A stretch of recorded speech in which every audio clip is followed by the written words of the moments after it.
Hyundai venue ആണ് വണ്ടി. അപ്പോൾ വണ്ടിയുടെ പ്രശ്നം എന്താണെന്ന് ചോദിച്ചു കഴിഞ്ഞാൽ വണ്ടിക്കകത്ത് വെള്ളമാണ്. വണ്ടിക്കകത്ത് വെള്ളം വന്നത് എങ്ങനെയാണെന്ന് ചോദിച്ചു കഴിഞ്ഞാൽ AC-യുടെ ഒരു ഡ്രെയിൻ പൈപ്പ് ഉണ്ട്. ആ ഡ്രെയിൻ പൈപ്പ് ആക്ച്വലി അതിൻ്റെ പൊസിഷനിൽ നിന്നും മാറാനുള്ള കാരണം ആ വിനൈൽ മാറ്റ് ഇടുകയും അതിന് മേളിൽ നമ്മൾ ചവിട്ടിയിരിക്കുകയും ചെയ്യുമ്പോഴത്തേക്കും അതിൻ്റെ പൊസിഷനിൽ നിന്ന് അത് ഊരിപ്പോകുന്നതാണ്. അപ്പോൾ ഇനിയിപ്പോൾ വണ്ടിയുടെ അകത്തെ മാറ്റ് മുഴുവൻ ഇളക്കി ഉണങ്ങാൻ വെക്കണം. അതിൻ്റെ ഒരു പ്രൊസീജിയറാണ് ഇതിൻ്റെ അകത്ത് കേൾക്കുന്നത്. സീറ്റ് അഴിച്ചു മാറ്റിയതിന് ശേഷം നമ്മൾ എന്താ പറയുക, അതിൻ്റെ അടിയിലത്തെ കപ്ലേഴ്സ് ഉണ്ട്, അതായത് നമ്മുടെ എയർ ബാഗിൻ്റെ ഒക്കെ കാര്യങ്ങൾ. അതിനുശേഷം സീറ്റ് മാറ്റി പിന്നെ നമുക്ക് പുറകിലത്തെ ഇരിക്കുന്ന സീറ്റുണ്ട്, ആ സീറ്റിന് ഡിക്കിക്കകത്ത് 2 നട്ടുണ്ട്, അതും അഴിച്ചു മാറ്റുക. അതിനുശേഷം നമ്മുടെ വണ്ടിയുടെ സെൻട്രൽ കൺസോളുണ്ട്. അപ്പം സെൻട്രൽ കൺസോളൊക്കെ അഴിക്കുന്നത് ഈ വീഡിയോയിൽ കാണിക്കുന്നത് എവിടെയൊക്കെയാണ് നട്ടുകളുള്ളത്, എവിടേക്ക് നിന്നാണ് അഴിക്കേണ്ടതെന്നാണ് കാണിക്കുന്നത്.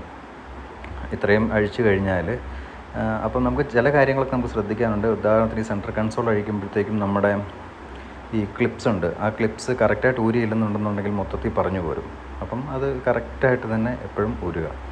അതിനുശേഷം നമ്മൾ സെൻട്രൽ കൺസോളോടെ മാറ്റി കഴിഞ്ഞാൽ നമുക്ക് പിന്നെ അഴിക്കാനുള്ളത് സൈഡിലെ നമ്മുടെ ട്രിംസാണ്. സൈഡിലെ ട്രിംസ് ശരിക്കും നമുക്ക് കൈകൊണ്ട് ചുമ്മാ വലിച്ചു പൊളിക്കാം, പക്ഷേ അതും സൂക്ഷിച്ച് തന്നെ ചെയ്യുക.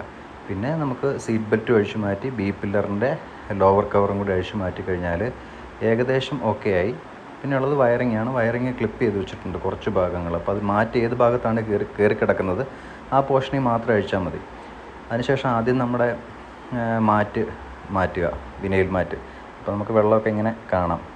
അതിനുശേഷം ഫ്രണ്ടിൽ നിന്നും ഒരു പരുവത്തിന് വേണം അത് പൊക്കിയെടുക്കാൻ വേണ്ടിയിട്ട്. പരുവത്തിനാണെന്നുണ്ടെങ്കിൽ അത് പെട്ടെന്ന് പൊങ്ങിപ്പോരും, ഇല്ലെങ്കിൽ നമുക്ക് ബുദ്ധിമുട്ടാവും. അതിനുശേഷം നമ്മളിത് അഴിച്ച് ഉണങ്ങാനിടണം. ഇത് ഉണങ്ങാമെന്ന് പറഞ്ഞു കഴിഞ്ഞാൽ നല്ല പാടാണ്. നല്ല വെയിലുണ്ടെങ്കിൽ 2 ദിവസം കൊണ്ട് ഉണങ്ങും. അപ്പോൾ അതിനുശേഷം ഞാനത് ക്ലീൻ ചെയ്ത് അവിടെ ഒരു ചെറിയ വയർ ടാഗ് അടിച്ച് അതിന് ചവിട്ടിയാലും ഊരി പോരാത്ത രീതിയിൽ എല്ലാം കഴിഞ്ഞ് നമ്മൾ പിന്നെ വണ്ടിയുടെ അകം മുഴുവൻ നന്നായിട്ട് ക്ലീൻ ചെയ്ത് വീണ്ടും തിരിച്ച് സാധനങ്ങളെല്ലാം ഫിക്സ് ചെയ്ത് സെറ്റാക്കിയിട്ടുണ്ട്.